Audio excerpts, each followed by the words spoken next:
Di ko na po na ipakita kung paano ko ito na-symbol na, pero itutuloy natin yan. Let's go.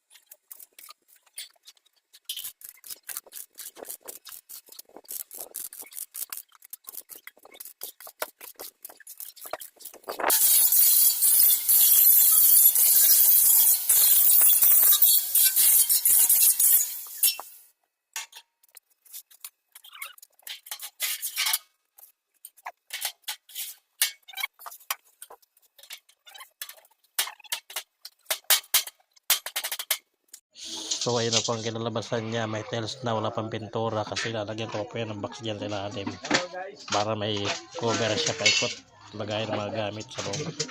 Style counter top po talaga siya na direct to dining.